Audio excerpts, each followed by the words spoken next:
भाभी, इसे देखा, मेरी बेटी है अनन्या। नहीं,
मिसेस प्राची जोशी। जी। देखिए मैडम, आपको हमारे साथ पुलिस स्टेशन चलना पड़ेगा। मैं? पर साहब ने कहा कि नहीं साहब हम करेंगे दिला। हाँ बोल रहे क्या है?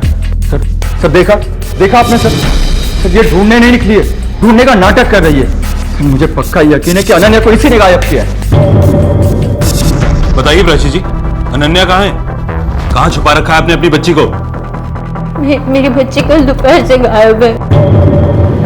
मैं उसे ढूंढ कर पागल हो गई हूँ, रात भर घर नहीं गई, सड़कों पर भटकती फिर रही हूँ। और आपको मुझे पर शक है कि मैंने अपनी बच्ची को छुपाया है।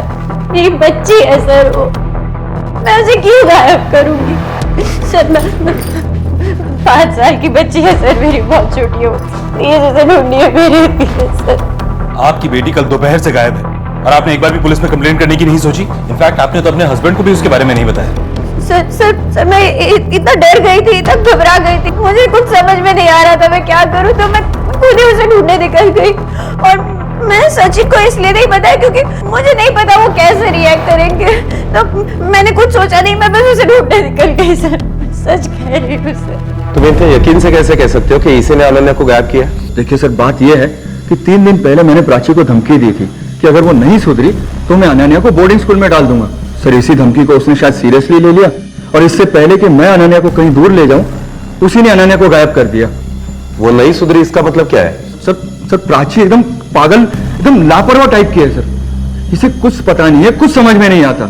एक बात उसे 10 बार समझानी पड़ती है और फिर भी उसे समझ नहीं आता, और इसी वजह से वो अनन्या का ख्याल भी नहीं रख पाती थी सर। नीति से काजी नहीं कहते। हाँ, मैं उसका ध्यान नहीं रखती, मैं लापरवाह नहीं हूँ सर। मैं सच में उसे स्कूल लेने गई थी, लेकिन जब मैं स्कूल पहुंची तो वो वहाँ थी ही नहीं। आपकी बच्ची का स्कूल आपके घर से 10 मिनट की दूरी पर है और आपने कहा कि आप अपने घर से 1:45 बजे निकली थी। फिर स्कूल पहुंचने में आपको इतनी देर क्यों गई? सर वो मैं स्कूल के लिए जब निकली ना, तो वो हरी भाव चौक है ना, उधर एक लड़के ने मुझे अपनी मोटरसाइकिल से टक्कर मार दी, तो उसी सब झगड़े बहस में देर हो गई सर। अगर आप वाकई में अपनी बच्ची को ढूंढ रही तो इतनी सुबह सुबह उस घर के बाहर क्या कर रही थी जो स्कूल से 40 मिनट की दूरी पर है? आपको कैसे लगा कि एक 5 साल की बच्ची वहां जा सकती है? सर वो मेरी जेठानी का घर है, स्मृति भाभी का। मैं तिला घरी बघायला गेली होती, मुझे लगा कि शायद अनन्या उन्हीं के पास है, उन्होंने ही अनन्या को छुपाया है। आप फिर से झूठ बोल रही हैं प्राची जी। हमने स्कूल के स्टाफ से भी पूछताछ की और उनका कहना भी यही है कि बच्ची अपनी माँ के साथ स्कूल से गई थी। वॉचमैन को बुलाओ। Okay sir. नहीं सर, मैं सच कह रही हूँ, मैं नहीं गई। ये आपकी बच्ची के स्कूल का वॉचमैन है और इसके मुताबिक आप ही बच्ची को लेकर स्कूल से गई थी। बताओ मैडम को क्या हुआ? हाँ साहब, हमेशा यही आती थी बच्ची को लेने और रोज की तरह कल भी आई थी। साहब माँ थी तभी तो बच्ची इतनी खुशी खुशी से गई, किसी अनजान औरत के पास में थोड़े ना ऐसे जाएगी। सर फिर तो औरत पक्का स्मृति भाभी थी, क्योंकि मेरे अलावा अनन्या सिर्फ उन्हीं को देखकर इतना खुश होती है। और सर वैसे भी छुट्टी के वक्त स्कूल में इतनी भीड़ रहती है, इन्होंने कहाँ शक्ल देखी होगी? पता नहीं दिखा था? नहीं ना, मैं कह रही हूँ सर, वो स्मृति भाभी थी। सर मेरी बच्ची को ढूंढ दीजिए, छोटी सी बच्ची है, पता नहीं उसने खाया भी होगा या नहीं उसके साथ। माँ की ममता पर शक करना स्वाभाविक नहीं है, लेकिन यहाँ एक माँ ही शक के दायरे में थी कि उसने अपनी ही बेटी को गायब किया है। जबकि प्राची अनन्या को ढूंढने में कोई कोताही नहीं बरत रही थी। लेकिन सचिन की शिकायत के बेसिस पर पुलिस के लिए प्राची ही पहली संदिग्ध थी। पर क्या एक मां वाकई अपनी बच्ची को अगवा कर सकती है, और अगर हां तो उसकी वजह क्या हो सकती है, और सचिन का प्राची पर शक कितना सही था? यह बात भयभीत करती है कि एक बाप अपनी ही बेटी की गुमशुदगी का इल्जाम उसकी मां पर लगा रहा है।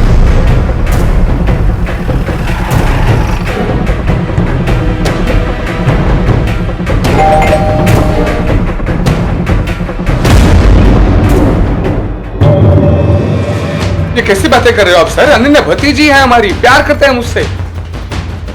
हम भी इस घटना से बहुत सदमे में हैं सर। अच्छा, मगर प्राची का तो कहना है कि अनन्या को गायब करने में स्मृति का हाथ है। क्या? सर, अनन्या मेरी बेटी जैसी है, मुझे भी उसकी उतनी चिंता है जितनी प्राची को है। मैं अपनी बेटी को गायब करूंगी क्या? वो आपकी बेटी जैसी है, लेकिन बेटी है तो नहीं ना।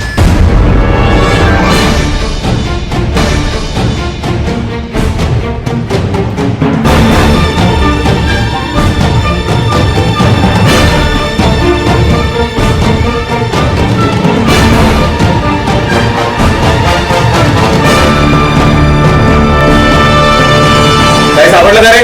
नहीं सर, अंदर कुछ भी नहीं है। हो गई तसल्ली। सर वो भतीजी है हमारी, हमारी ही भतीजी को हम क्यों किडनैप करेंगे भला?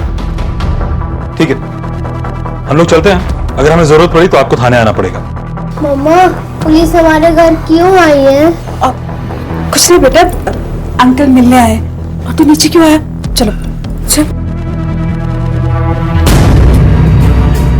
इस फोटोग्राफ में ये बच्ची कौन है? जी वो बेटी थी हमारी। 4 साल पहले हमने उसे खो दिया। इस बार तो तुमने हद कर दी प्राची। कोई इतनी बड़ी लापरवाही कैसे कर सकता है?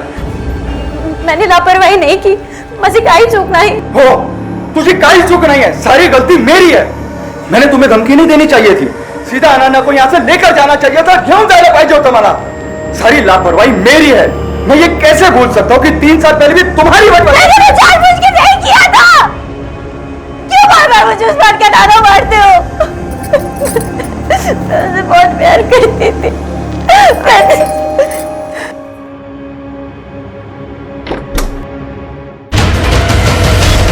आप मेरी अनन्या मिली ना?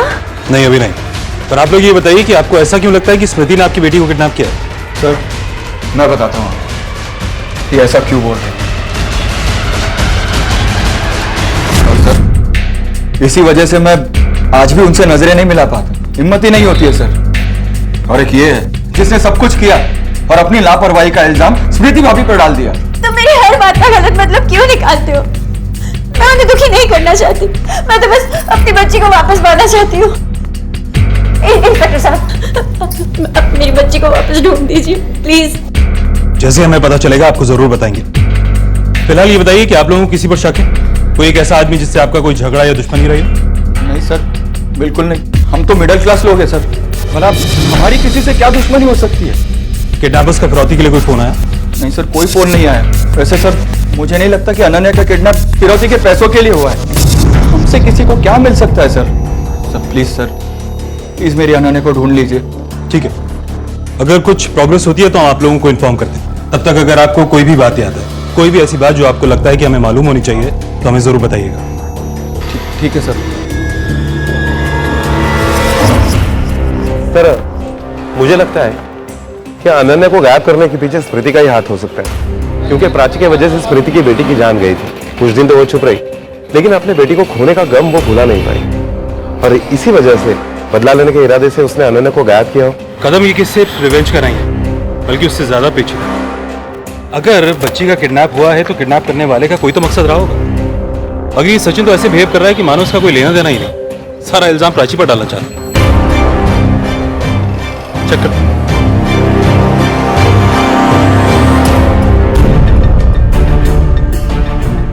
सर, इस केस के मामले में जीता। एक मिनट सर।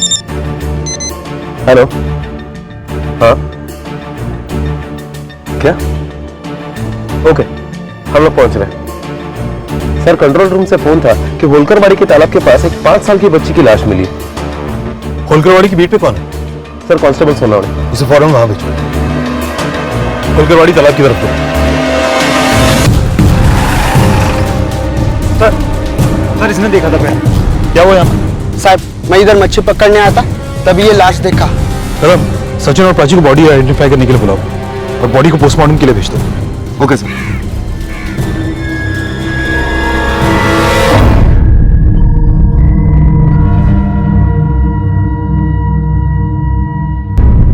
बॉडी का चेहरा बहुत बिगड़ चुका है और इसीलिए आपको पहचान के लिए बुलाया है।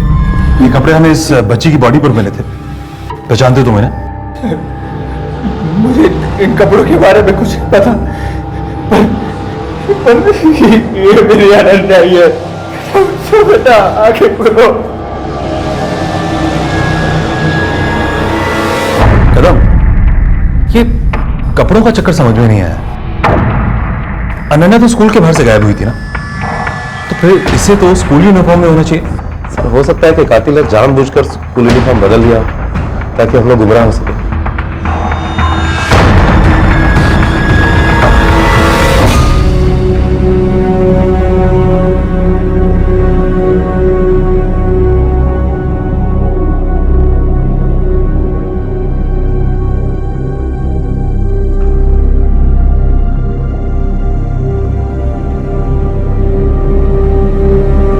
प्राची, प्राची, प्राची।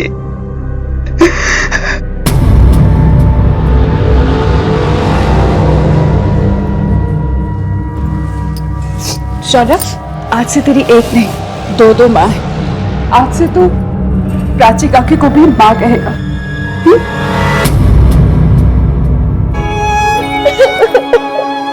मैं समझ सकती हूँ प्राची, औलाद के खोने का गम क्या होता है। मैं समझ सकती हूँ।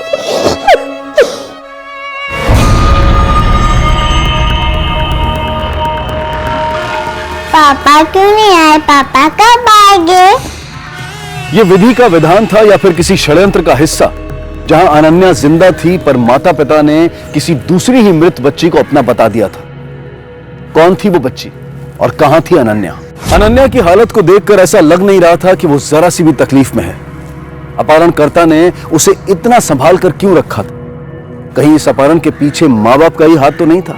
किडनैपर ने अनन्या को किडनैप किया और जान से मार दिया, मगर किडनैपिंग का क्या मोटिव था ये समझ में नहीं आ रहा। पैसों के लिए किडनैपिंग की गई तो फिर फिरौती के लिए फोन क्यों नहीं आया? सर पुलिस को इस केस में इन्वॉल्व देखकर शायद वो लोग डर गए हो और इसी डर के मारे उन्होंने बच्ची को मार दिया हो। हाँ कदम, पर अगर किडनैपर पैसे ही चाहता था तो बच्ची को बेच भी सकता था। उसका मोटिव भी पूरा हो जाता और शायद हमसे बचने के लिए उसे समय भी थोड़ा ज्यादा मिल जाता। सर अगर दुश्मनी वाले एंगल से देखा जाए तो बदला लेने के लिए बच्ची को किडनैप किया गया और बाद में उसे मार दिया गया, फिर तो शक की सुई स्मृति की तरफ ही बढ़ रही है।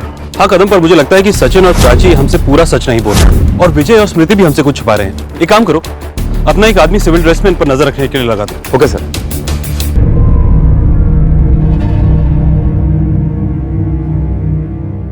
अरुणा नहीं आई? वैसे तो बहुत अनन्या अनन्या करती फिरती थी और आज बच्ची की मौत पर ही नहीं आई। अरे मुझे तो जब पता चला कि अनन्या गायब हो गई है, मुझे तो पूरा यकीन हो गया कि उस मनुष्य ने उसे कहीं गायब कर दिया होगा और अब उसे मार भी डाला। वरना ये बेचारे सीधे साधे लोग, इनकी किसी से क्या दुश्मनी हो सकती है?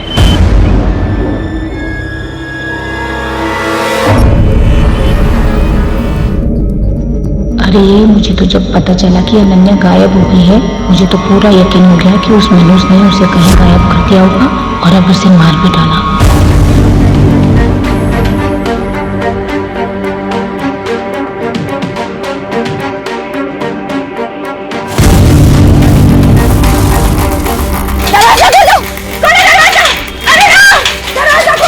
प्राची, एक मिनट आ रही हूँ। रुको, आ रही हूँ। हाँ खोल रही हूँ, एक मिनट।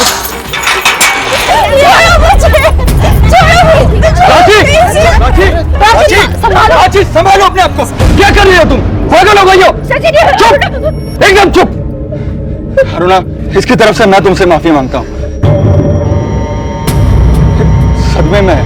ये क्या कर रही है, क्या बोल रही है, इसे कुछ समझ में नहीं आ रहा। I am really very sorry. चलो चलो तुम चलो चलो यहाँ से, चलो प्राची चलो।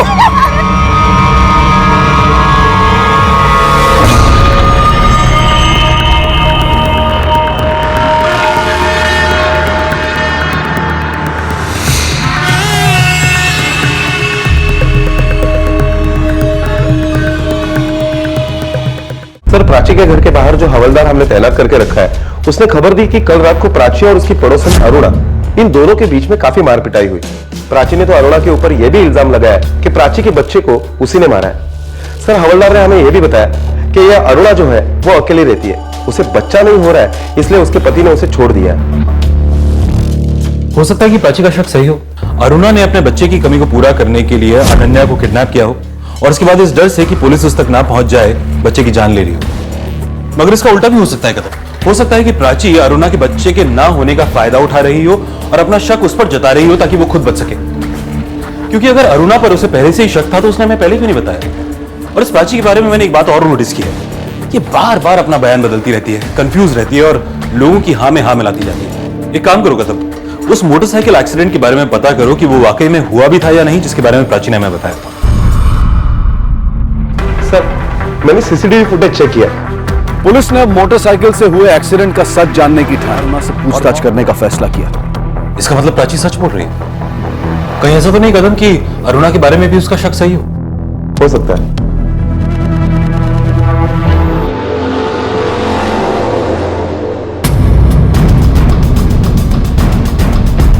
हमें अनन्या के केस के बारे में आपसे कुछ बात करनी है। बात करनी है मतलब?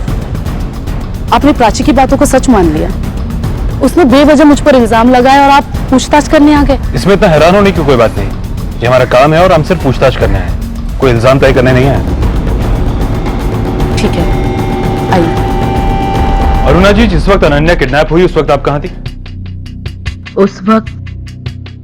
उस वक्त मेरे घर पर मेहमान आए थे तो मैं घर पर ही थी। इस कॉलोनी में इतने सारे लोग रहते हैं तो फिर प्राची ने आप पे ही शक क्यों जताया? सर, प्राची बहुत ही अजीब औरत है। मुझे तो लगता है उसका दिमाग खराब है। एक बार जब मैंने अनन्या को बचाने की कोशिश की तो उसने मुझे थैंक यू बोलने की बजाय मुझे ही बुरा भला सुना दिया था।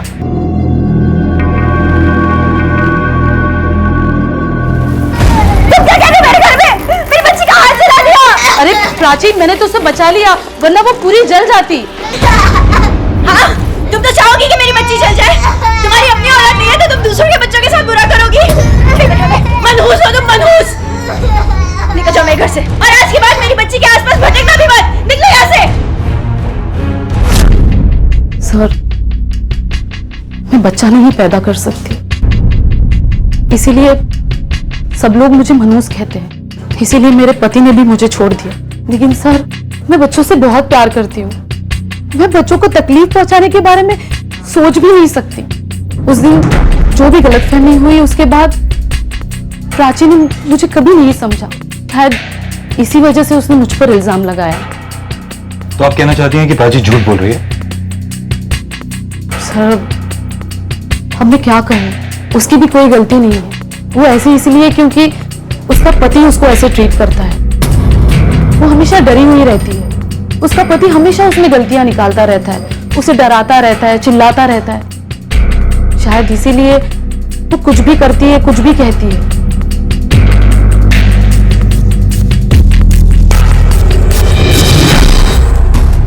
कदम, अगर अरुणा सचिन के बारे में जो कह रही है वो सच है तो हो सकता है कि अनन्या की किडनैपिंग और मर्डर का सच कुछ और ही हो। अरुणा ने कहा कि अनन्या के हाथ पे जलने का निशान था, पर जो डेड बॉडी हमें मिली उसके हाथ पर कोई निशान नहीं। एक काम करो, अनन्या की डेड बॉडी का फोटोग्राफ निकलवाओ। Okay sir. कहाँ जा रहे हो लोग? पापा से मिलने। बोलो ना, बोलो ना। सर, तालाब के पास जिस लड़की की लाश मिली थी इसकी पोस्टमार्टम रिपोर्ट और ये फोटोग्राफ्स। सर, पोस्टमार्टम रिपोर्ट के मुताबिक इस बच्ची की मौत 21 तारीख को शाम को 4 से 5 बजे के बीच में हुई और इसकी लाश हमें कल यानी 22 तारीख को मिली।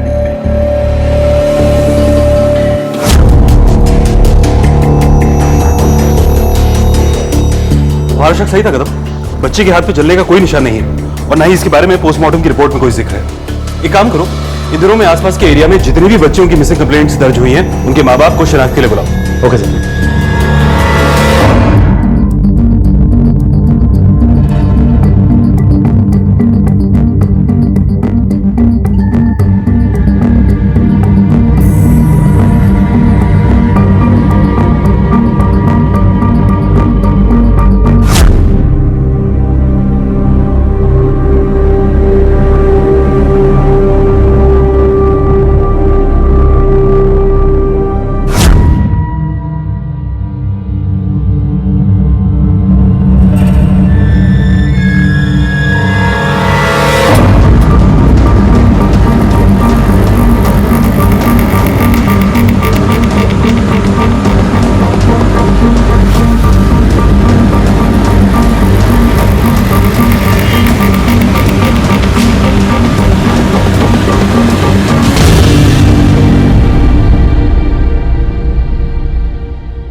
इस फोटो में जो बच्ची है, जरा ठीक तरह से देखकर बताओ, क्या ये आपकी है? या अल्लाह, ये तो मेरी बच्ची। आपने अपनी बच्ची की मिसिंग कंप्लेंट लिखवाई थी? जी साहब, 15 तारीख को हमने मिसिंग रिपोर्ट दर्ज करवाई। लेकिन फोटोग्राफ्स में तो चेहरा अच्छी तरह से दिखाई नहीं दे रहा है, फिर आपने कैसे पहचाना? साहब इसकी फ्रॉक से जिस दिन ये गायब हो गई थी उस दिन मैंने इसे ये कपड़े पहनाए थे। जिस दिन ये गायब हुई थी उसी दिन शाम को इसका जन्मदिन हम लोग मनाने वाले थे। अपने बच्चे को आखिरी बार ना देख पाना, उसका अंतिम संस्कार तक नसीब ना होना माँ बाप के दिल में एक घाव बनकर रह जाता है। और हिना के माता पिता को ये घाव प्राची और सचिन की वजह से मिला था, क्योंकि उन्होंने उनकी बच्ची को अपनी बच्ची बताकर उसका अंतिम संस्कार कर दिया था। और यह बात पुलिस के गले नहीं उतर रही थी कि आखिर ऐसा क्यों हुआ, क्यों वो अपनी बच्ची और दूसरे की बच्ची में फर्क नहीं कर पाए। क्या यह वाकई इत्तेफाक था या फिर एक सोची समझी साजिश? आप लोगों ने हमसे झूठ क्यों बोला कि वो डेड बॉडी अनन्या की थी? मतलब सर हम कुछ समझे नहीं। आपकी बेटी के हाथ पे जलने का निशान था और जिस बच्ची की लाश हमने आपको दिखाई उसके हाथ पर कोई निशान नहीं था। हमने मिसिंग बच्चियों के माँ बाप को थाने में बुलाया और उस बच्ची के असली माँ बाप ने उसको पहचान लिया है। मतलब मेरी बेटी जिंदा है, पर वो कहाँ है? कहाँ है वो? वो तो आप लोग हमें बताएंगे कि अनन्या है कहाँ छुपा के रखा है उसे। और आप लोगों ने उसकी किडनैपिंग की झूठी कंप्लेंट क्यों करवाई? मतलब सर? मतलब ये कि प्राची ने तो आपको बताया नहीं कि आपकी बेटी गायब है, तो अनन्या के गायब होने की खबर आपको कहां से मिली और फिर किस बेसिस पर आपने उसकी किडनैपिंग की रिपोर्ट थाने में लिखवाई? अच्छा, तो अब आप ये कहना चाहते कि हमने ही हमारी बेटी का किडनैप कराया? एक तो आप लोगों ने इतना बड़ा पाप करा दिया हमसे, और हमारी जिंदा बेटी को मरा हुआ समझकर न जाने किसकी बेटी का अंतिम संस्कार करा दिया हमसे। सर, अब जो हुआ सो हुआ, लेकिन मैं हाथ जोड़कर आपसे रिक्वेस्ट करता हूं सर, मेरी बेटी को ढूंढ ले प्लीज सर।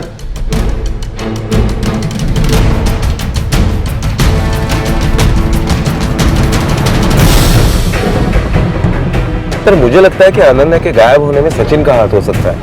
आपने देखा जैसे उसे सच पता चला कैसे भड़क गया था। उसने सोचा होगा कि गलत लड़की की पहचान करके वो हमें गुमराह कर सकता है, लेकिन जब वैसे हुआ नहीं तो वो बौखला गया।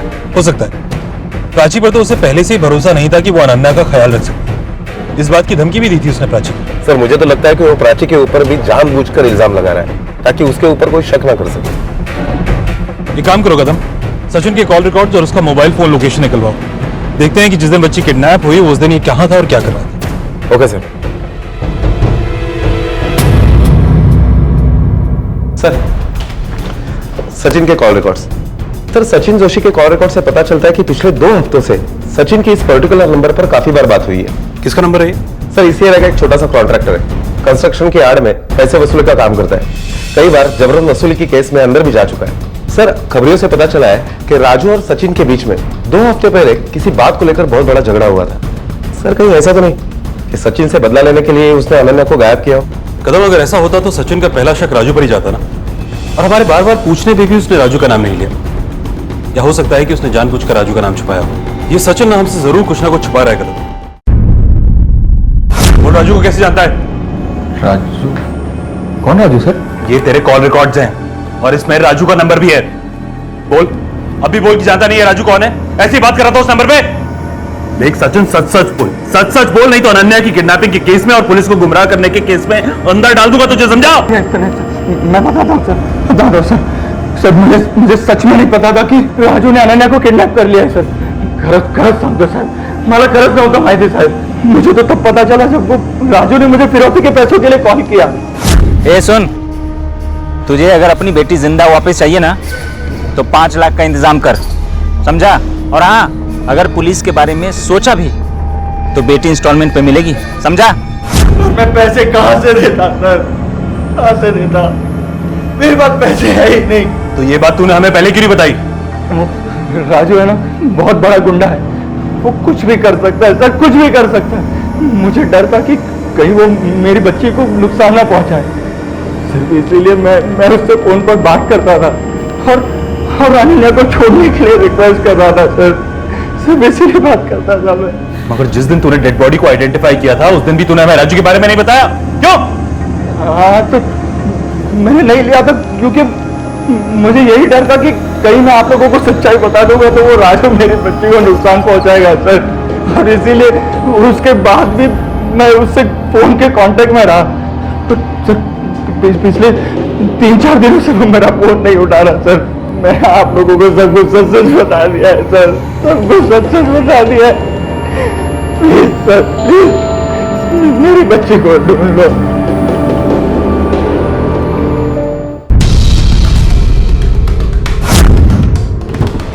सलोने, लगता है दरवाजा अंदर से लॉक है, तोड़ना पड़ेगा। हाँ सर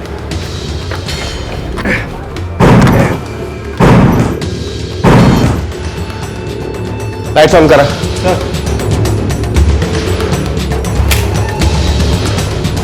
देशमुख, तोलावड़े, सगळं घर नीट तपासा, कहीं पर भी अनन्या या कुछ भी क्ल्यू मिलता है तो ढूंढो। Sir okay sir.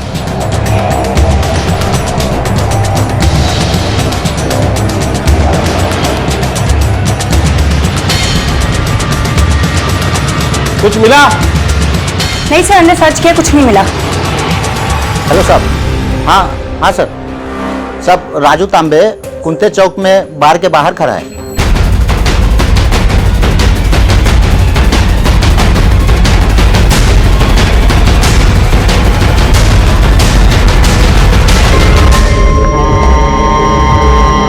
अनन्या कहाँ है? अब वो सचिन को पूछो, बच्ची तो मैं उसको कब का वापस कर दिया। तूने बच्ची को पैसे के लिए किडनैप किया था ना? हाँ, बिना पैसे ये वापस कर दिया? साहब पहली बात कि मैंने किडनैप किया ही नहीं है, और दूसरी बात कि सचिन ने जब मुझे पैसे दिए तो मैंने उसकी बच्ची वापस कर दी थी उसी समय। मतलब? साहब मेरे 5 लाख अटके थे उसके पास, देने का नाम ही नहीं ले रहा था। फिर एक दिन मिला और मुझसे बोला कि मेरी बच्ची है ना अनन्या, हाँ उसे कुछ दिन के लिए तुम्हारे पास रखना होगा तुम्हें, और जैसे पैसों का अरेंजमेंट हो जाएगा मैं पैसे आपको दे दूंगा और बच्ची मुझे लौटा देना। ठीक है। फिर मैंने उसकी बच्ची वापस की और वो मुझे सारे पैसे दे दिया। यही डील था सर, सच बता रहा हूँ सब। ये क्या लगा? झूठी कहानी हमें सुनाकर हमें गुमराह करेगा? नहीं साहब, झूठ नहीं बोल रहा, मैं झूठ क्यों बोलूंगा साहब? मैं क्यों उस करके के बच्ची को किडनैप करूंगा साहब, जबकि मुझे पता है उस लुक्के के पास एक भी पैसा नहीं, उल्टा मेरे पैसे उसके पास अटके थे साहब। साहब मैंने कुछ नहीं किया साहब, सही बता रहा हूँ, मुझे फंसा रहा है वो।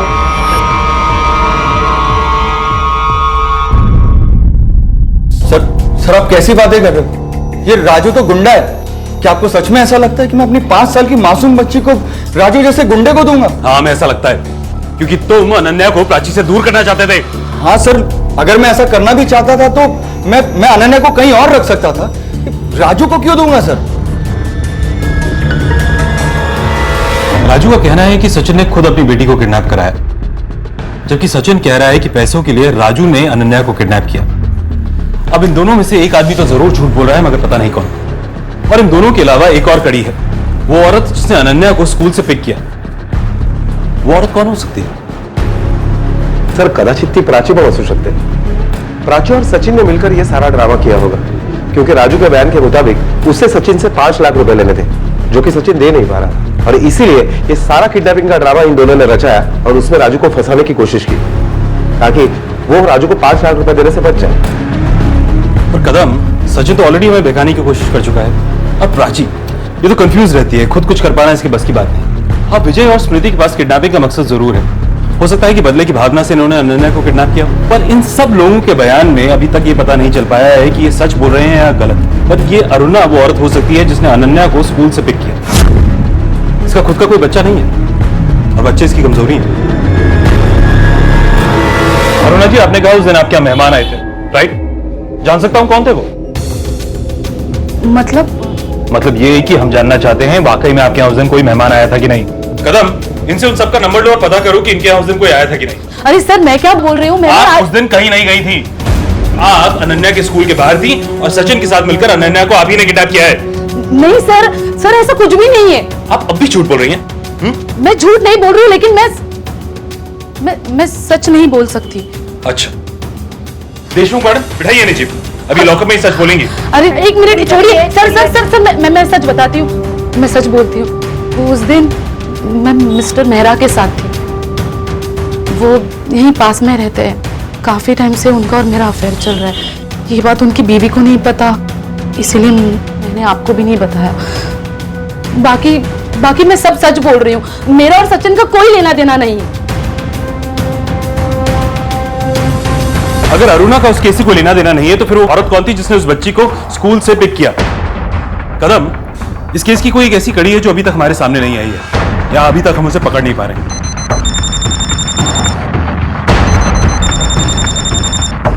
हेलो, क्या? सर वो प्राची मेरे बच्चे को, मेरे शौर्य को उठा के ले गई है सर। सर वो पूरी पागल है सर। कहाँ है मेरी बेटी? कहाँ छुपाई तूने उसे?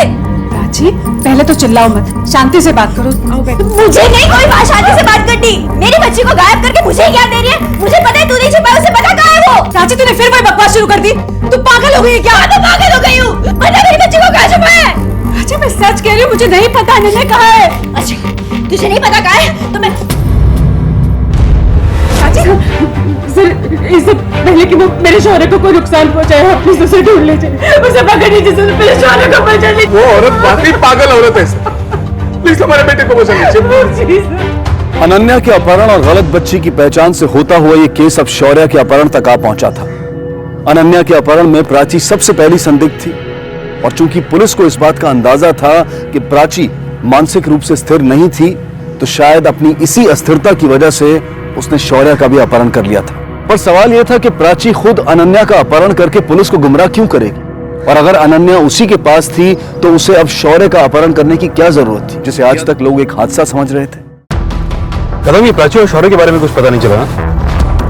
काम करो, प्राची और शौर्य की फोटोग्राफ को सभी पुलिस स्टेशन में सर्कुलेट कर दो और अलर्ट कर दो कि जैसे इनके बारे में कुछ पता चला मैं फौरन इन्फॉर्म करें।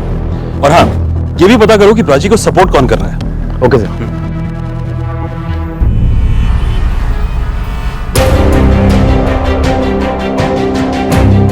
ताला लगा है,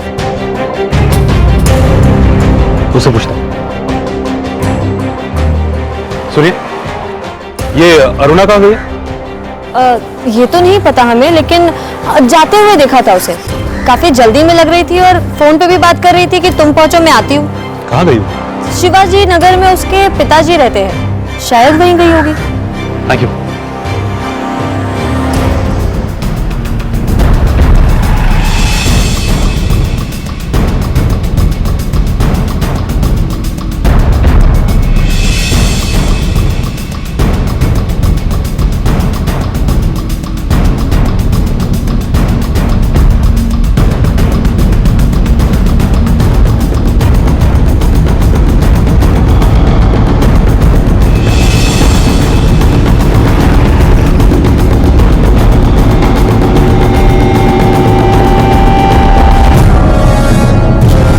यहाँ?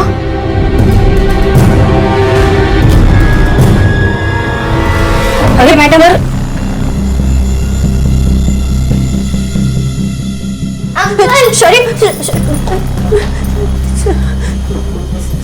सर, मैं मानती हूँ मुझसे गलती हो गई, पर मैं क्या करती, मुझे कुछ समझ में नहीं आ रहा था।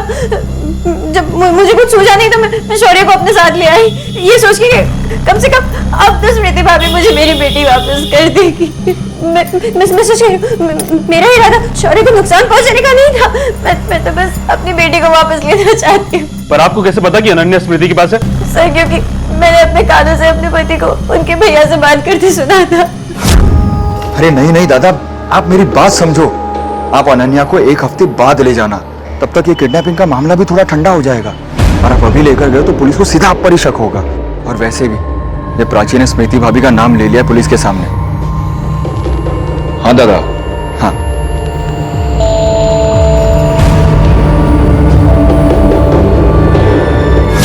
मुझे कुछ समझ में नहीं आया कि मैं क्या करूं, इसलिए मैं सीधा स्मृति भाभी के पास चली गई उनसे रिक्वेस्ट करने की वो मुझे मेरी अनन्या वापस कर। भूल जा, तेरी बेटी तुझे वापस मिलेगी। तूने मेरी बेटी की जान ली थी ना, मैंने तेरी बेटी ले ली। मैं आपका हाथ जोड़ती हूँ, आपके पाँव पड़ती हूँ, प्लीज मुझे मेरी बच्ची वापस कर दो। तेरी बेटी तो तुझे वापस मिलने से रही, और दोबारा इस घर में कदम मत रखना। तो चल निकल यहाँ से।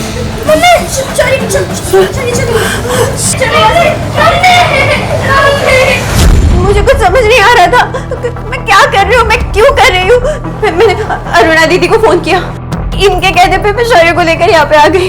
इन्होंने मुझसे कहा भी कि मैंने गलत किया है, मुझे शौर्य को वापस उसके घर छोड़ देना चाहिए, लेकिन सर मुझे अपनी बेटी के आगे कुछ भी नहीं सूझा और मैं करती भी तो क्या करती, वो सब आपस में मिले हुए, मेरे पति मेरी जेठ सब।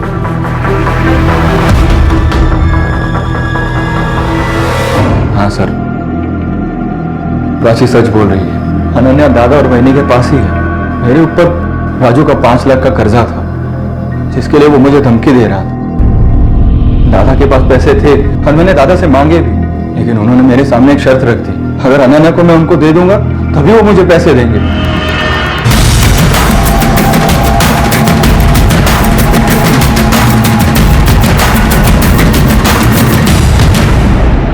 कहाँ जा रहे हैं आप लोग? जी क्या हुआ? हम तो यही किसी काम के लिए वो गाड़ी की चेकिंग करो। अरे लेकिन सर क्यों, हमने किया क्या है? अभी पता चलेगा क्यों। अरे सर हटो, डिक्की खोलो। क्या हुआ?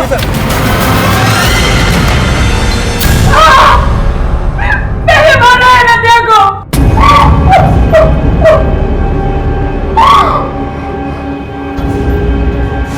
हमारी बच्चे की मौत के बाद स्मृति बहुत दुखी रहने लगी थी।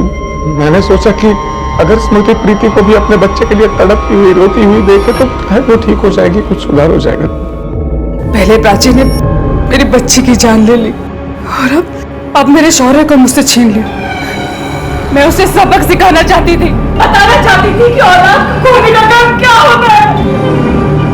उस दिन मैं अनन्या के कमरे में गई। तुझे किडनैपिंग का नाटक करने की क्या जरूरत थी? अगर तू अपनी बेटी को अपने भाई के पास भेजना चाहता था तो बिना नाटक के भी भेज सकता था ना? हाँ सर, भेज सकता था, लेकिन मुझे एक तीर से 2 निशाने लगाने थे। उस राजू और प्राची दोनों से छुटकारा पाना था। इसीलिए मैंने राजू को कहा कि अनन्या को कुछ दिन अपने पास रखे। देखो मैं तुम्हें तुम्हारा सारा पैसा लौटा दूंगा, लेकिन उसके लिए ना मेरा एक छोटा सा काम करना। अब कौन सा काम है भाई? भाई वो मेरी बच्ची है ना अनन्या, उसे कुछ दिन के लिए तुम्हारे पास रखना होगा तुम्हें। और जैसे पैसों का अरेंजमेंट हो जाएगा मैं पैसे आपको दे दूंगा और बच्ची मुझे लौटा देना। और उसके बाद मैंने टपोरी को पैसे दिए, स्कूल पहुंचने में देर कर दी।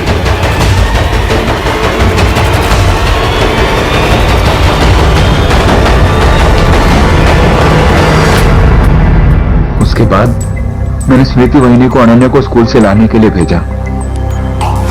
फिर वहिनी से मैंने अनन्या को ले लिया और राजू को दे दिया, और फिर मैं दादा से पैसे लेने चला गया।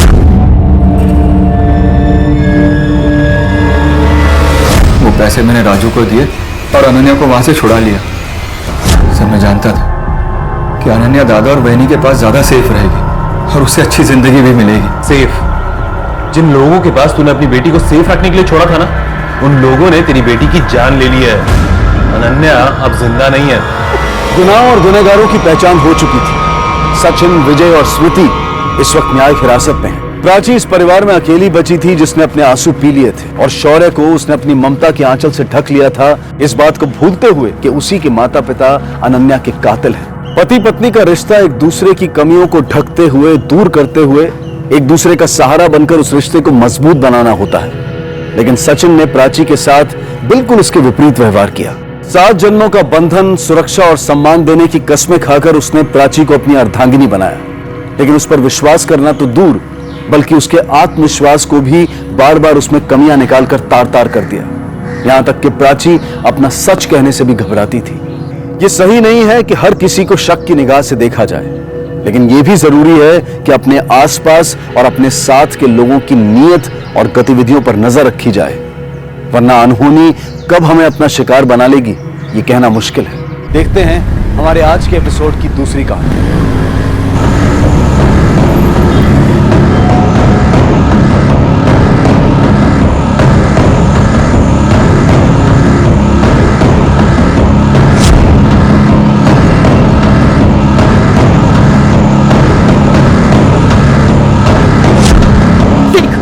देख ये हाल किया मेरे बच्चे का।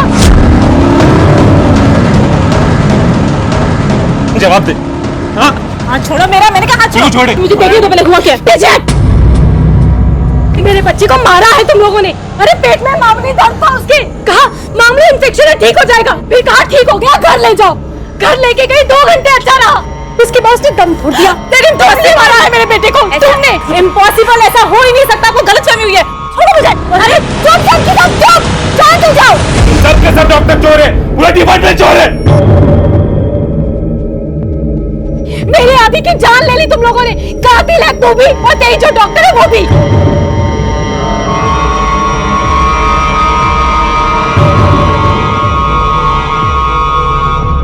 भगवान के बाद अगर इंसान किसी पर अपनी जान के लिए सबसे ज्यादा भरोसा करता है तो वो है उसका डॉक्टर। लेकिन आए दिन चिकित्सा क्षेत्र से जुड़ी लापरवाही की वारदातें बढ़ती जा रही। जहां कुछ समय पहले तक ये वारदातें छिपी रहती थी, लेकिन वहीं आज के इस आधुनिक इंटरनेट के युग में खुलकर सामने आ रही हैं। अक्सर इस लापरवाही का नतीजा होता है मरीज की मौत। मरीज आंखें बंद करके डॉक्टर पर भरोसा करता है और वही भरोसा आखिर में भंग हो जाता है। क्या चंद्रिका के बेटे आदि की मौत इसी लापरवाही का परिणाम थी, या फिर बात कुछ और थी?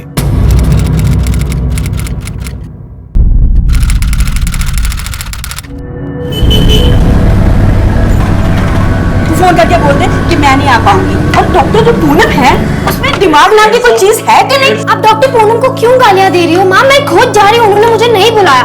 और मेहंदी शाम को है ना, मैं 2 बजे से पहले आ जाऊंगी, ठीक है? उसको पता नहीं है कि तेरी मेहंदी की रस्म है? अरे भैया मुझे दृष्टि, वो दूध वाला पैसे मांग रहा है, दे दो ना। उसे भी अभी आना था पापा। सुनो, काफी है? केबल वाला आया था, वो आओ बाद में। दृष्टि तू मेरी बात सुन पहले। मैं आ जाऊंगी मेहंदी से पहले, ठीक है? 2 बजे तक घर पहुंच जाऊंगी माँ। और पवन ओए, जल्दी नीचे आ जा, मुझे लेट हो रहा है। जल्दी पवन। चाचा हॉस्पिटल है ना, ये जहाँ लेके छोड़ेगा ये, बस। दिशु, 1 मिनट, जरा मालूम करना कि पवन क्या कर रहा है। कहता है कि उसे कोई जॉब शॉप लगी। अगर जॉब लगती तो उसकी कोई कंपनी ऑफिस का नाम तो होता। मुझे लगता है फिर से कोई कांड करने वाला है वो। यही सोचो आप मेरे बारे में। भरोसा तो है नहीं अपने बेटे पर, हमेशा बुरा ही सोचेंगी। तेरे कारनामे चलते ऐसा कह रही हूँ, समझा? अरे यार बस करो तुम दोनों, मुझे पहले से ही लेट हो रहा है। चल ना यार पवन। और चाची सुनो, मुझे ना आते आते 2 तो बज ही जाएंगे, तब तक आप प्लीज माँ को मैनेज कर लेना। हाँ हाँ हाँ, संभाल लूंगी। चल।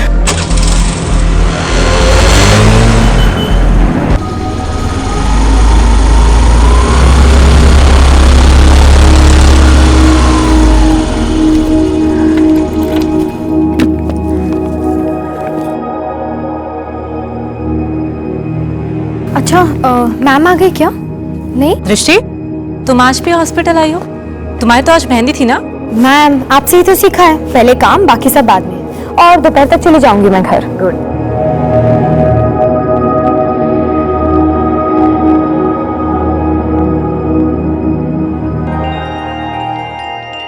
आवर्स हो गए, इसे फीवर तो नहीं आया ना? No doctor. Very good. अब आप इसे घर लेके जा सकते हो। एंड मेक श्योर कि ये ऑयली और मसालेदार खाना ना खाए। ठीक है। और जाने से पहले एक फाइनल डोज दे दो इसे, इंजेक्शन लगा। जी डॉक्टर। उसके बाद आप लेके जा सकते। चल। हाय, आप तो बिल्कुल ठीक हो गए। मुझे घर नहीं जाना, मुझे यहीं मजा आ रहा है। आदि, घर क्यों नहीं जाना? डांट खानी है तुझे? हाँ, एक तो तेरा खर्चा।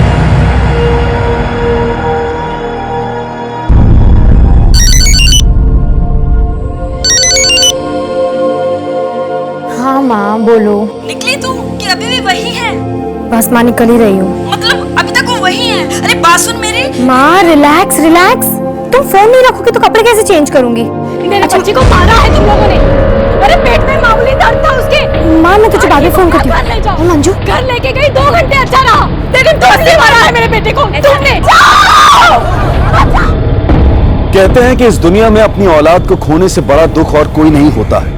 अपने बेटे आदि को खोने के बाद चंद्रिका की पूरी दुनिया तबाह हो गई थी। तो क्या डॉक्टर्स और हॉस्पिटल के अन्य कर्मचारियों पर निकला गुस्सा इसी दुख से जन्मा था, या फिर वाकई चंद्रिका के दावों में कोई सच्चाई थी? क्या आदि की मृत्यु डॉक्टर की लापरवाही की वजह से हुई थी? ये एक घटना कई सवाल खड़े करने वाली थी। कुछ इस मामले से जुड़े हुए और कुछ इस मामले से जुदा और अपने साथ लाने वाली थी। ये सब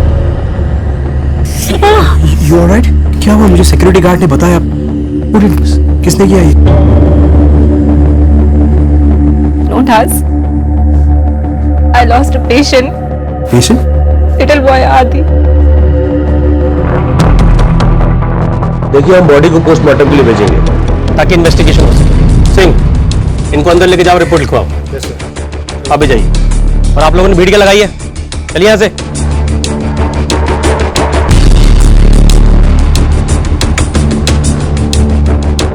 क्या मामला है? सर, मेडिकल नेग्लिजेंस का मामला है। वायस हॉस्पिटल के ओनर डॉक्टर यशवंत की बहू डॉक्टर पूनम के खिलाफ कंप्लेंट कर रहे हैं सर। सर ऑनेस्टली मुझे भी लगता है कि एलिगेशन में कोई दम नहीं है।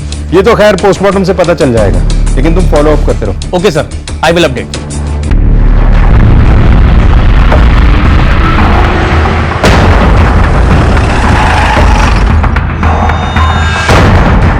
देखो सर, ये नई बात नहीं है। कई बार ऐसे होता है कि पेशेंट के गुजरने के बाद उसके रिलेटिव्स हम डॉक्टर्स को ही ब्लेम करते हैं। मैं उनका दर्द समझ सकता हूँ, छोटे बच्चे की डेथ हुई है, आई कैन टोटली अंडरस्टैंड।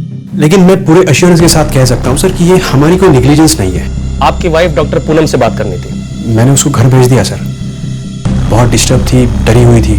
एक तो पेशेंट के गुजरने का ट्रॉमा, और उन लोगों ने काफी तमाशा किया सर, फिजिकल असॉल्ट भी किया। इतने ट्रॉमा में थी, फिर भी अकेला भेज दिया उसे? सर यहाँ पे तो रहना चाहिए ना किसी को। इतने सारे पेशेंट्स हैं, मॉनिटर करना पड़ता है। अगर कोई इमरजेंसी आती है तो प्रॉब्लम होती है। उस बच्चे की केस हिस्ट्री की फाइल चाहिए। क्या डायग्नोज हुआ था, क्या मेडिसिन दी जा रही थी, कौन कौन से टेस्ट हुए थे, और आपके स्टाफ में उसे कौन हैंडल करता, सब कुछ। मैं किसी को बोल देता हूँ फाइल चेक करने के लिए, आप चेक कर लो। सर, मेडिकल एक्सपर्ट से फाइल चेक करवाई, उनके मुताबिक सब कुछ नॉर्मल था।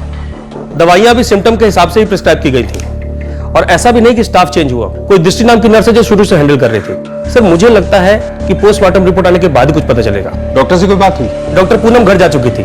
बच्चे के घर वालों ने काफी मारपीट की उनके साथ, थोड़ा घबरा गई थी। मैं कल पूछताछ करता हूँ सर। ठीक है, डॉक्टर पूनम से बात करने के बाद दृष्टि से भी बात करना सर।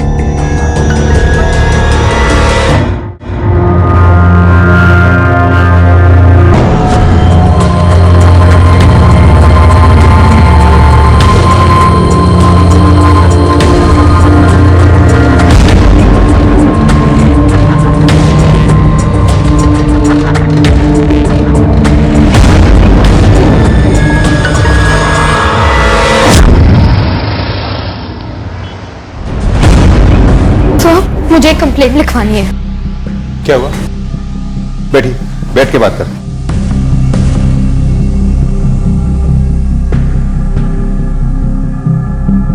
सर, मैं एक नर्स वायस हॉस्पिटल में काम करती हूँ। कल वहीं पर एक बच्चे की मौत हुई।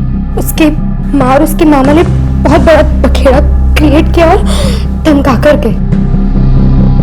आज मेरी शादी है, हम पार्लर जा रहे थे, ऑटो में थे।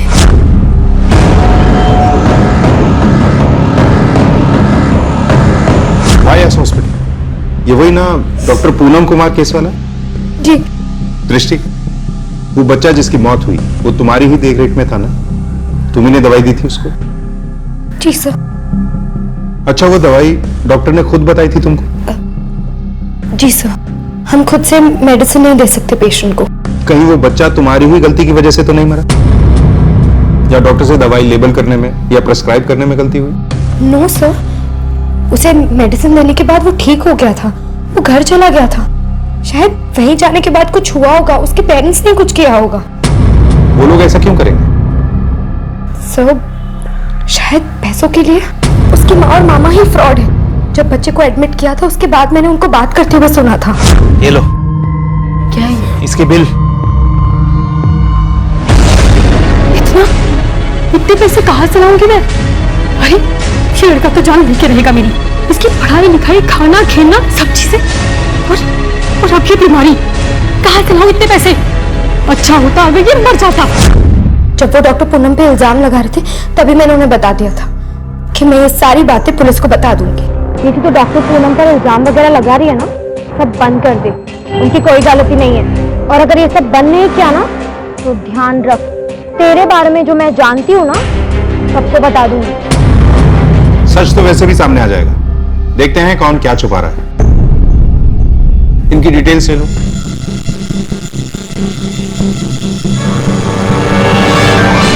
तुम्हारी बीवी कल रात से घर पर नहीं आई और तुम्हें पता तक नहीं? डॉक्टर साहब, शेखर कल पूरी रात हॉस्पिटल में ही था। उसे लगा कि पूनम घर चली गई है। और हमने देखा कि पूनम घर नहीं आई तो वो हॉस्पिटल में ही होगी शेखर के साथ।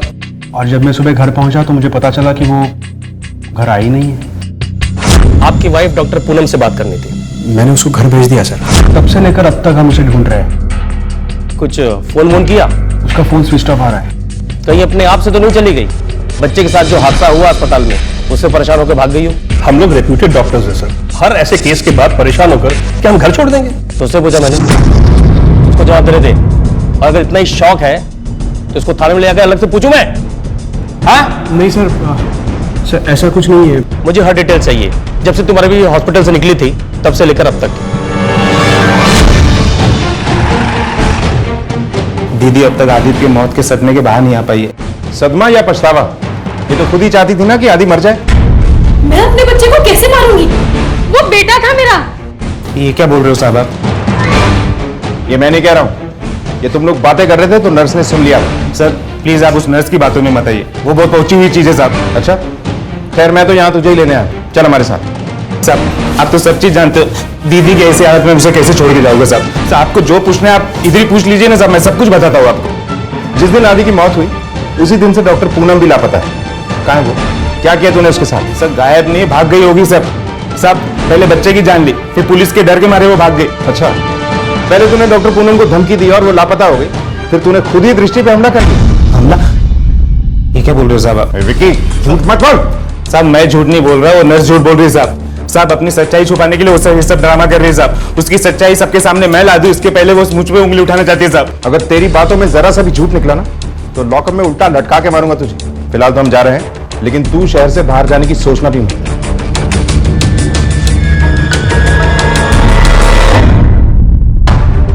सर आदित्य की पोस्टमार्टम रिपोर्ट आ गई है।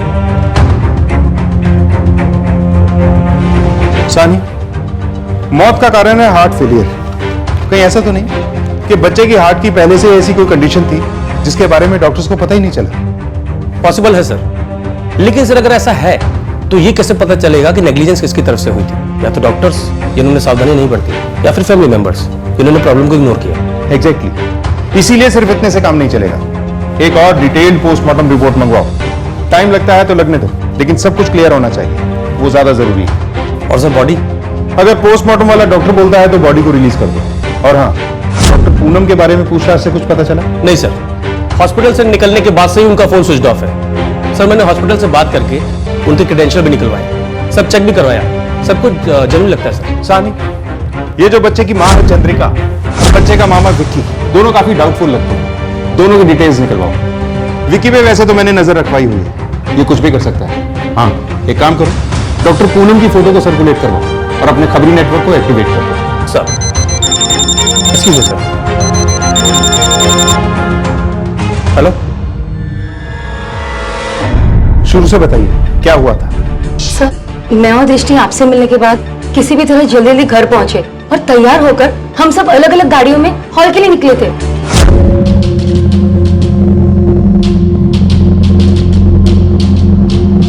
और सर फिर हम सबकी गाड़ियां एक दूसरे के पीछे जा रही थी। अचानक हमारा ड्राइवर वो गाड़ी लेकर आगे निकल गया। हमने सोचा कि हम हॉल पहुंच जाते हैं और हॉल के अरेंजमेंट्स को चेक कर लेते हैं कि सब सही ढंग से हुआ है कि नहीं। तो सर काफी देर तक हम वेट करते रहे उनका, पर वो लोग पहुंचे नहीं सर। सर 1 घंटे हम वेट करते रहे, सोचा कि शायद गाड़ी खराब हो गई होगी। लोगों को भेजकर सर रास्ता चेक करवाया, लेकिन कुछ पता नहीं चला। उसके बाद आपको कॉल किया सर। चलिए उस रास्ते पे चेक करते हैं जो रास्ता उन लोगों ने लिया। पहले आदि की मृत्यु, फिर डॉक्टर पूनम की गुमशुदगी और अब दृष्टि और उसके माता पिता का अचानक गायब हो जाना। इस मामले में यह मोड़ आएगा कि शायद ही किसी ने सोचा होगा। इलाज से लापरवाही का एक मामला तब्दील हो चुका था कई गुमशुदगियों के मामलों में। जो रास्ता दृष्टि और उसके माता पिता ने इख्तियार किया, उसकी जांच से पुलिस के हाथ लगे कुछ जवाब, लेकिन ऐसे जवाब जिनसे और भयानक सवाल खड़े हो गए।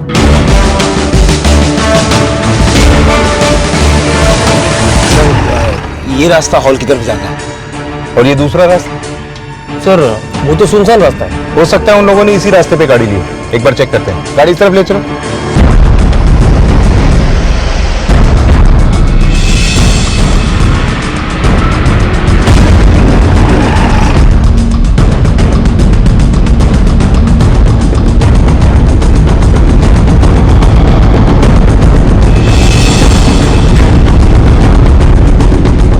गुमशुदगी के मामले अब बन चुके थे हत्याओं के मामले।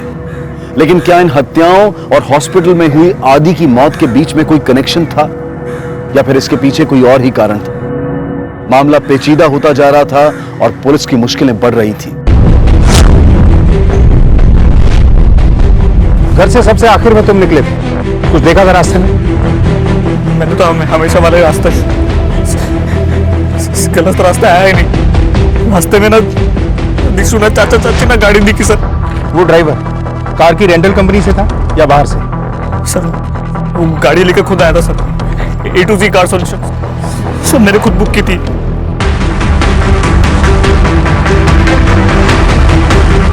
ड्राइवर की शक्ल याद है तुम्हें? हाँ सर।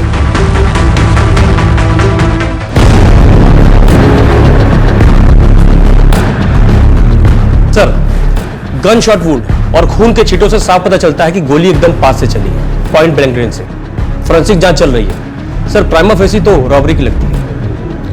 रॉबरी का ठीक उसी वक्त होना जब ये लोग शादी के लिए जा रहे थे। इन लोगों ने गहने पहने हुए थे। या तो ये रॉबरी बहुत दिन पहले प्लान की गई थी, या फिर ये रॉबरी नहीं कुछ और ही है। वाइस हॉस्पिटल लग तो यही रहा। लेकिन बच्चे के मामा विक्की पे हमने नजर रखवाई थी। अगर ये कुछ हरकत करता तो हमें पता चल जाता। सर मैं भी किसी और से करवाया। पॉसिबल। सर डॉक्टर पूनम के गायब होने पर हमें इसी पर शक था। इसके कॉल रिकॉर्ड चेक किए, इवन हॉस्पिटल से घर तक के रास्ते का पूरा चेक किया, कहीं आसपास भी नहीं था सर। नहीं, दोनों ही वारदातों में इस विक्की का मौजूद होना जरूरी नहीं है। शातिर आदमी हो सकता है मोबाइल को घर पे ही छोड़ दिया है। इसके करंट ट्रायंगुलेशन रिकॉर्ड से यह भी पता करो तब ये विक्की कहां था। और हाँ, कॉल रिकॉर्ड से यह भी पता करो कि ये किस किस के साथ कांटेक्ट में था। सर सिर्फ विक्की ही नहीं, चंद्रिका के कॉल रिकॉर्ड्स भी चेक करो। काफी गुस्सा भरा हुआ है इसमें। हॉस्पिटल में भी पूछताछ करो कि दृष्टि या उसकी फैमिली से किसी को कोई प्रॉब्लम या किसी से कोई दुश्मनी।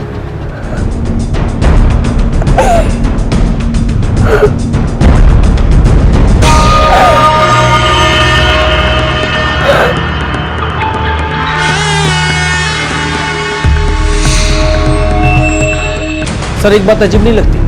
दृष्टि के माँ बाप का मर्डर हुआ, उसके बाद से ही दृष्टि गायब हुई। हो सकता है ये सब कुछ उसी का किया जा रहा हो। उसे डर होगा कि बच्चे की मौत से जुड़ी बात कहीं सामने ना आ जाए। हो सकता है उसी की लापरवाही से बच्चा मरा हो और इसी डर से वो पैसे और गहने लेके भाग गई। लेकिन वो अपने ही माँ बाप का मर्डर क्यों करेगी? अनलेस की फैमिली में कोई प्रॉब्लम।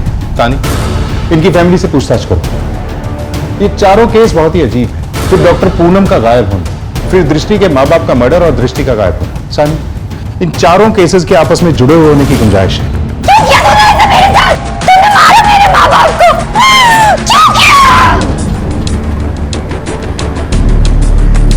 सर दृष्टि के पड़ोसियों से बात की।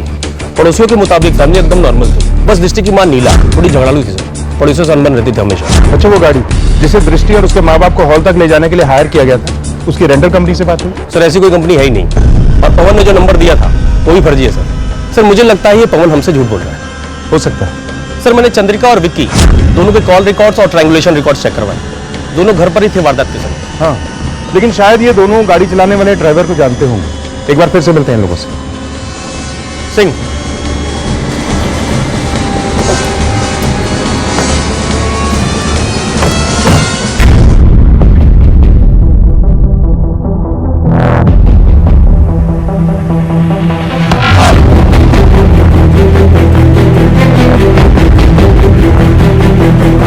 ये क्या चल रही है? अभी तक तुमने अपने मैं आदि का अंतिम संस्कार तब तक नहीं करूंगी जब तक आप लोग उस डॉक्टर पूनम को पकड़ेंगे नहीं, जेल के अंदर नहीं डालेंगे, सजा नहीं देंगे। देखो अपने बच्चे की तरफ। क्या लगता है तुम्हें इसे इस तरह अच्छा लग रहा होगा? क्या तुम नहीं चाहती कि इसकी आत्मा को शांति मिले? देखो, इसे इस तरह पकड़े रहने से कुछ नहीं होगा। देखो किस तरह शरीर सड़ गया है उसका। ले लो।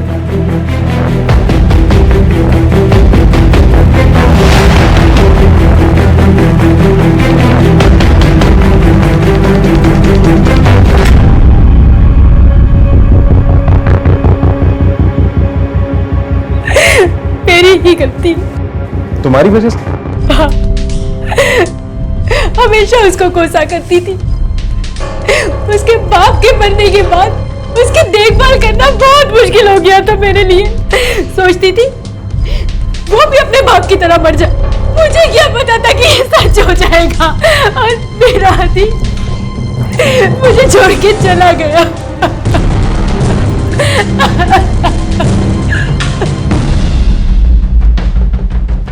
सानी, इस बच्चे का अंतिम संस्कार वगैरह जो भी है बहुत अच्छे से होना चाहिए।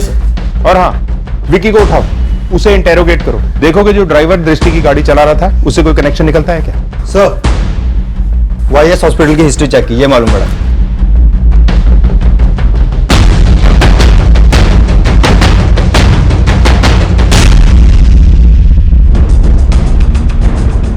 तुम्हारे पति का इलाज भी वाईएस हॉस्पिटल में चल रहा था ना, पिछले साल मार्च महीने में। मुझे पता चला था कि वाईएस वाले गरीबों का कम खर्च में इलाज करवाते हैं, इसलिए उन्हें ले गई थी वहाँ। पर मुझे क्या पता था कि वो मार ही डालेंगे। लेकिन रिपोर्ट में तो ये लिखा था कि तुम्हारे पति के सारे ऑर्गन फेल हो गए थे, लीवर, गुर्दा, दिल। नहीं साहब, ये सब उन्हीं की वजह से हुआ है। हम तो सिर्फ एक लीवर के इलाज के लिए गए थे, ऐसे कैसे सारे अंग खराब हो गए। डॉक्टर कौन था? डॉक्टर पूनम। और नर्स? बताइए क्या हुआ था? मार डाला साहब मेरी बेटी को। मामूली सी बीमारी थी, कहा था कि ठीक हो जाएगी, फिर अचानक। क्या बोल रही है ये क्या बोलेंगे साहब, इन्होंने तो पैसे खाए हैं, बेच दिया अपनी ही औलाद को। लापरवाही के चलते एक साल में 3 मौतें। ये मानहानि है, मैं बोल रहा हूँ। बिना सबूत के आप लोग इल्जाम लगा रहे हैं। मैं बदनामी का केस ठोक दूंगा आप लोगों के खिलाफ। सबूत भी ढूंढ ही लेंगे हम। नहीं ढूंढ पाओगे। तब ढूंढ पाते अगर वाकई में कुछ किया होता। क्या कुछ किया ही नहीं तो ये सब क्या है? यहाँ इतने दिनों से मेरी बीवी लापता है और उसे ढूंढने की बजाय आप हम पर इल्जाम लगा रहे हैं। हमें तो लगता है कि आपको मालूम है कि पूनम कहां पर है। इतनी गलतियों के बाद तुम लोगों को लगा कि शायद इस बार वो पकड़ी जाएगी, इसीलिए उसे कहीं छुपा दिया। क्या प्रॉब्लम क्या है? इलाज करने के लायक तो थी ना वो, सारे सर्टिफिकेट वगैरह तो असली थे ना उसके। तो फिर प्रूव इट। पहले प्रूफ लेकर आओ, उसके बाद इल्जाम लगाना। ठीक है, अभी तो हम जा रहे हैं, लेकिन बहुत जल्द वापस आएंगे। एक बात याद रखना, अगर इस दौरान ये पता चला कि तुम लोगों ने पूनम को कहीं छुपा रखा और इस दौरान कोई और अपराध हुआ तो तुम लोगों को मारते हुए जेल लेकर जाएंगे। सारी जिंदगी जेल में सड़ना। फिर डॉक्टर, पुलिस, शिक्षक, ये वो पेशे हैं जिन पर आम नागरिक आंखें बंद करके भरोसा करते हैं, और जब इनमें से कोई भरोसा तोड़ दे तो उसके परिणाम भयानक होते हैं।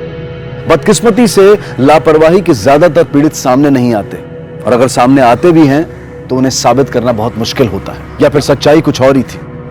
2 लोग जिनके पास इन सवालों के जवाब होने की संभावना हो सकती थी, वो अब दोनों लापता थे, डॉक्टर पूनम और दृष्टि। इस बीच दृष्टि की जान पर मंडरा रहा खतरा बढ़ता जा रहा था। क्या पुलिस समय रहते उस तक पहुंच पाएगी?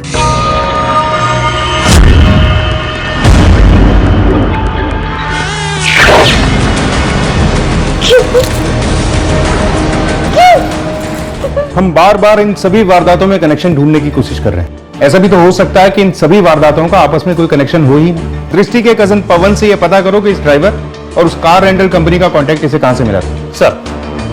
सर, दृष्टि के कॉल रिकॉर्ड्स।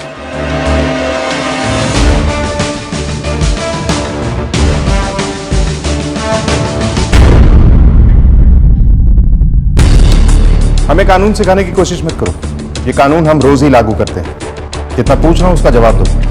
दृष्टि को कॉल क्यों किया था? वो भी उस बच्चे की मौत और डॉक्टर पूनम के गायब होने के कुछ देर बाद। हॉस्पिटल में हंगामा हुआ था, उसको जानने के लिए उसको मैंने फोन किया था। किसे बचा रहे हैं आप, खुद को या अपनी बहू पूनम को? आसानी बोल। क्या नंबर कहां से मिला? सर, वो डायल 24/7, वो आप सर्विस है ना? मैसेज तो होगा, वो ऑटोमेटेड मैसेज आता है ना कॉल के बाद। हाँ सर, मैसेज आया था पर मैंने डिलीट कर दिया। अच्छा, चलिए बता, जॉब कैसी चल रही थी? तो तेरे पास तो जॉब ही नहीं, झूठ बोला था ना तूने सबसे, तो ये कैसे मान ले कि अब सच बोल रहा है तू? चल अब ये बता कि दृष्टि को क्यों मारा? उसे तेरे सच का पता चल गया था इसीलिए मारा उसे? ऐसा कुछ नहीं हुआ सर। पवन सच बोल। सर मैं सच बोल रहा हूँ सर, आपको तो उल्टा दृष्टि पर शक करना चाहिए। उसी ने अपने माँ बाप को मारा होगा, फिर भाग गई वहां से। वो क्यों मारेगी अपने माँ बाप को? सर वो शादी नहीं करना चाहती थी, डॉक्टर बनना चाहती थी। शादी करने के बाद उसका काम, उसकी पढ़ाई सब छूट जाता। जब रिश्ता आया तो उसे लगा कि शादी के बाद लड़के के घर वाले उसे काम और पढ़ाई दोनों करने देंगे, लेकिन शगुन के दिन। देख बेटा, एक्चुअली मुझे तुझसे अकेले में कुछ बात करनी थी। वीरेन को तो तेरी आगे की पढ़ाई से कोई प्रॉब्लम नहीं है, उसने तो बोलने के लिए बोल दिया, पर तू सोच ना, हम इतनी फीस कहाँ से लाएंगे? डॉक्टर बनने के लिए तो बहुत पैसे लगते ना बेटा। और फिर अगर तू डॉक्टर बनने जाएगी ना, तो डॉक्टर की पढ़ाई करने के लिए तुझे अभी वाली जॉब भी छोड़नी पड़ेगी, तो तेरी जो अभी सैलरी मिल रही है वो भी बंद हो जाएगी। तो ये सोच, वीरेन इतने बड़े घर का खर्चा कैसे उठा पाएगा? इसलिए कहती हूँ तू अभी ये डॉक्टर बनने का सपना ना छोड़ दे।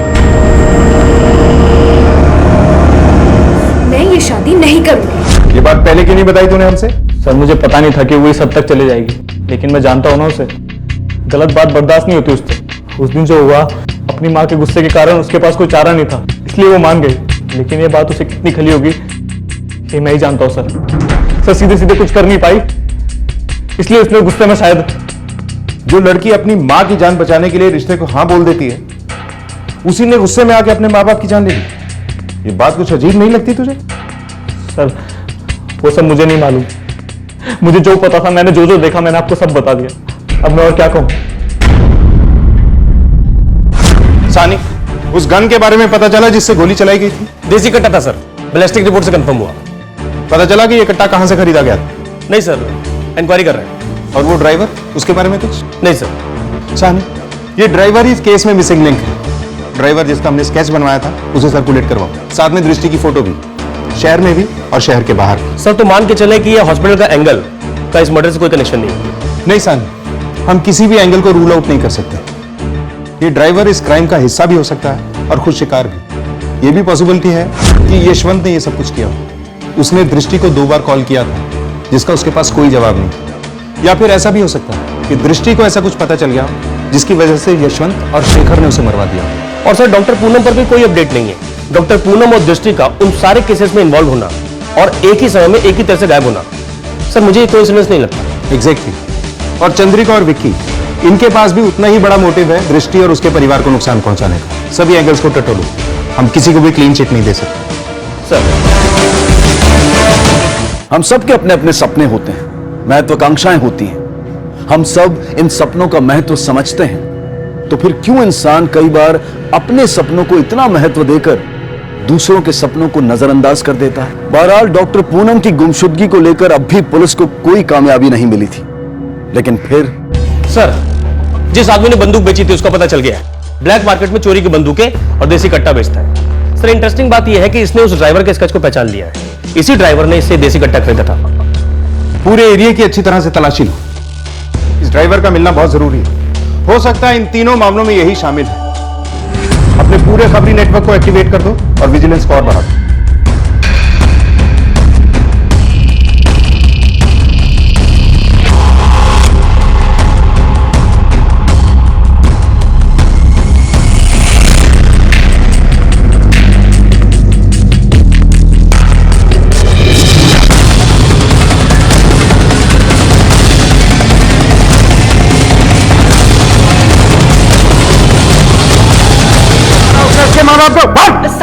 सर कौन दृष्टि? हम जानते हैं कि तेरा पहले भी क्रिमिनल रिकॉर्ड रहा है। पिछली बार तो जल्दी छूट गया था, इस बार अंदर गया तो लंबा हो जाएगा, समझा? और क्यों मारा उन लोगों को? साहब मैं नहीं मारा उनको, लेकिन ये मैंने अकेले ने नहीं किया, ये सब मुझसे किसी और ने करवाया साहब। ये बात हम भी जानते हैं, लेकिन ये जानना चाहते हैं कि वो कौन है। दृष्टि, विक्की, आप?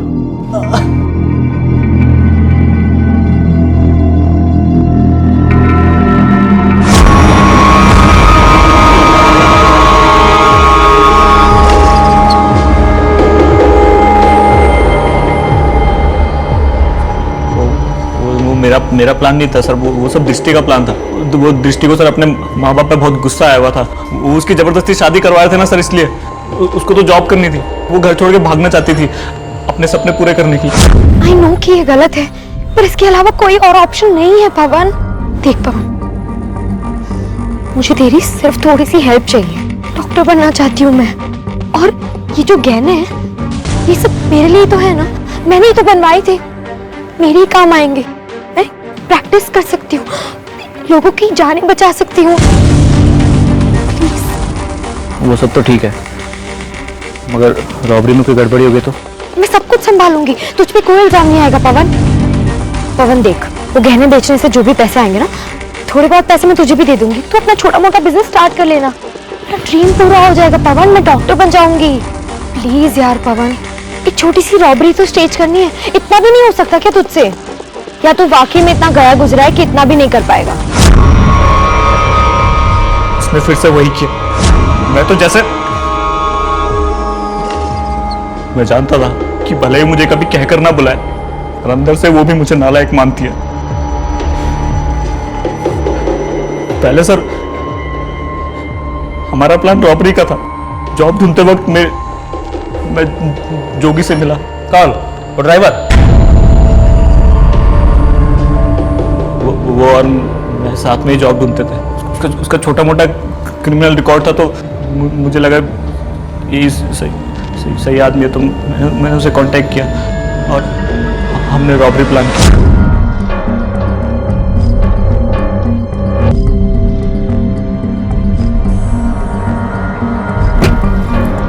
पवन ये देख, ठीक है क्या? पवन हर बार की तरह इस काम को भी मत बिगाड़। अरे पवन जल्दी चलो, देर हो रही है। आता हूँ जी, आप लोग निकलिए, मैं सबको भेज के पहुंचता हूँ। हाँ ठीक है, जल्दी आना। जी जल्दी। उसकी बातों पे मुझे इतना गुस्सा आया कि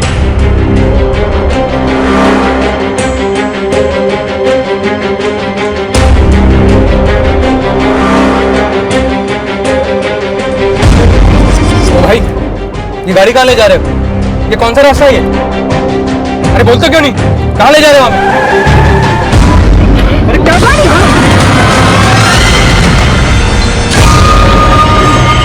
कुंचब जोगी, अब इसके साथ क्या करने का इरादा? इसे भी पहुंचाऊंगा इसके माँ बाप के पास, पर पहले तड़पा जी भर के।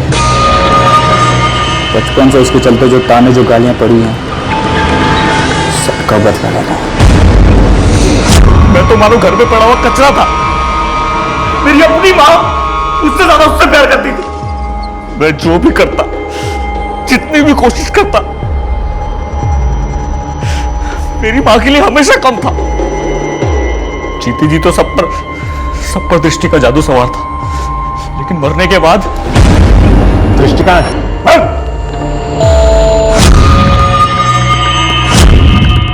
कितनी आसानी से हम बच्चों के सामने ही उनकी तुलना करते हैं दूसरे बच्चों से, बिना ये सोचे कि हर बच्चा अलग होता है, हर बच्चे की अपनी क्षमता होती है। किसी भी बच्चे को बार बार धिक्कारने से, उसे दूसरों के सामने कम आंकने से उसका मनोबल टूटता है, उसमें नफरत पैदा होती है और कई बार यही नफरत अपराध को, जुर्म को जन्म देती है। इस केस को सुलझाने के बावजूद बदकिस्मती से पुलिस दृष्टि को नहीं बचा पाई। हमेशा इंसाफ के लिए आवाज उठाने वाली और सही रास्ते पर चलने वाली दृष्टि ने जिस दिन मुश्किलों और अपने साथ हो रहे अन्याय से भागने की कोशिश की, वही दिन उसका आखिरी दिन साबित हुआ। अब पुलिस ने अपना ध्यान मोड़ा गुमशुदा डॉक्टर पूनम की तलाश करने में। उनका यह अनुमान था कि यह मामला हॉस्पिटल में लापरवाही की वजह से हुई आदि की मौत से जुड़ा था। सर आपका अंदाजा बिल्कुल सही निकला। दृष्टि के माँ बाप के मर्डर के पीछे तो कोई और ही वजह निकली। हॉस्पिटल का इससे कोई कनेक्शन नहीं है। एक केस तो सुलझा, काश हम दृष्टि को ही बचा पाते सर। और हॉस्पिटल पर जो लापरवाही के इल्जाम लग रहे हैं, उसके खिलाफ हमारे पास कोई सबूत नहीं और ना ही डॉक्टर पूनम पे कोई अपडेट। लेकिन एक बात है कि सच धीरे धीरे सामने आ रहा है। दृष्टि ने पवन को बताया कि डॉक्टर यशवंत उसे धमका रहा है कि वो अपना मुंह बंद रखे, लेकिन प्रॉब्लम यह है कि दृष्टि खुद ही जिंदा नहीं। मुझे ऐसा लगता है कि हमने इस केस की जांच में कुछ ना कुछ मिस जरूर कर दिया है। हमें एक बार फिर से जांच करनी चाहिए। सर बच्चे की डिटेल्ड पोस्टमार्टम रिपोर्ट आ चुकी है, आपके डेस्क पर रखिए। चलो। सर रिपोर्ट के मुताबिक अदी का डायग्नोज ही गलत हुआ था। उसका इलाज स्टमक इन्फेक्शन का चल रहा था, जबकि प्रॉब्लम कैंसरस ग्रोथ की थी। अदी के दिल के पीछे एक ट्यूमर जैसी चीज बढ़ रही थी जो कैंसरस थी, और वो इतनी बढ़ गई कि उसका दिल उसका दबाव नहीं झेल पाया और नतीजा हार्ट फेलियर। मतलब हॉस्पिटल का अंदाजा शुरू से ही गलत था। डॉक्टर पूनम आदि की बीमारी को डायग्नोज कर ही नहीं पाए। डॉक्टर पूनम नहीं सर। तो कौन? मुझे मेरे वकील से बात करनी है। बात करा मेरे उससे। लॉ की जरूरत तो पड़ेगी तुम दोनों बाप बेटे को। आखिर जाली डिग्री के सहारे प्रैक्टिस कर रहे थे, और सर हम लोग शक उस डॉक्टर पूनम पर कर रहे थे। ये सब आप क्या कह रहे हैं? सही तो कह रहे हैं हम। अब तो सारे सबूत हैं हमारे पास। तुम्हारे सारे सर्टिफिकेट्स, मेडिकल बोर्ड के डॉक्यूमेंट्स सबकी जांच की है हमने, सबके सब जाली। लंबे समय के लिए अंदर जाओगे तुम लोग, लेकिन उसके पहले ये बताओ कि पूनम कहाँ है? बोलो। तो सब कुछ पता चल गया था उसे? किसने मार दिया उसे? नहीं सर, नहीं, पूनम ठीक है। शेखर, सर मैं बताता हूँ। सर, उस दिन पूनम ने मुझे धमकाया था। ये सब तुम्हारी गलती है। ये क्या डायग्नोस किया तुमने? तुम जानते थे उस बच्चे के चेस्ट में कैंसरस ग्रोथ थी? तुम्हारी वजह से वो बच्चा मरा है। वो नहीं, बहुत सारे पेशेंट तुम्हारी वजह से ही मरे हैं। Poonam please relax, relax. बस अब बहुत हो गया। अब तुम्हारे और तुम्हारे पापा की ये बातें मैं और नहीं छिपाऊंगी कि तुम दोनों जाली डिग्री लेके घूमते हो। तुम्हारी वजह से एक नहीं, बहुत सारी जाने गई हैं इस हॉस्पिटल में। मैं एक डॉक्टर हूँ, मैंने एक पेशेंट की जान बचाने की कसम खाई है। तुम्हारे लिए हिपोक्रेटिक ओथ कोई मायने नहीं रखता, लेकिन मेरे लिए रखता है। और ये बात मैं और नहीं छिपाऊंगी। पुलिस को जाके पूनम मेरी बात मान, सुन। तुम घर जाओ प्लीज, जस्ट गो होम। देखो, हम आज नहीं कल बात करेंगे, ठीक है? और अगर तुम चाहती हो तो मैं और मेरे पापा कल से प्रैक्टिस बंद कर देंगे। फाइन। उसके बाद मैं पैनिक हो गया और पापा को कॉल किया और सब बता दिया पापा को। उन्होंने कहा कि वो सब संभाल लेंगे। बेटा, तुम ठीक तो हो ना? तुम सही हो। मुझे शेखर ने सब कुछ बता दिया है। ऐसी गलती बार बार होनी नहीं चाहिए।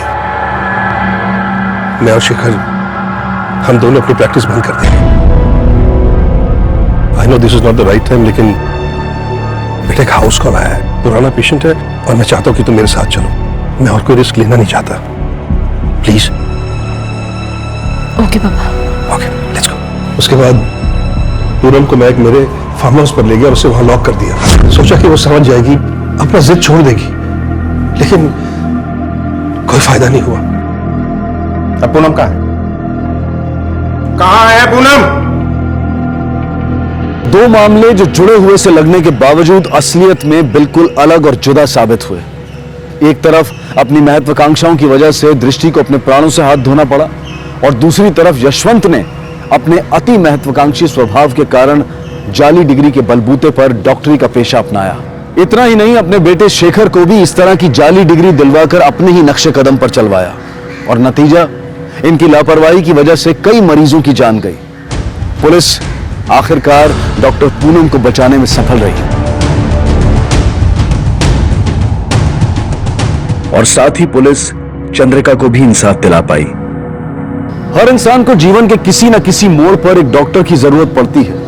यह बेहद जरूरी है कि गंभीर मामलों में एक सेकंड ओपिनियन, किसी दूसरे डॉक्टर की भी राय ली जाए, और सिर्फ मेडिकल रीजंस की वजह से नहीं, बल्कि इसलिए भी कि आखिर डॉक्टर भी एक इंसान है और इंसान से गलतियां हो सकती हैं। लेकिन जीवन और मृत्यु के मामलों में एक छोटी सी गलती भी महंगी साबित हो सकती है। इन बातों से अवगत रहें, सतर्क रहें। इसी विचार के साथ अब मैं अनूप सोनी आपसे विदा लेता हूं। फिर मुलाकात होगी अगले एपिसोड में एक और चौंका देने वाले केस के साथ।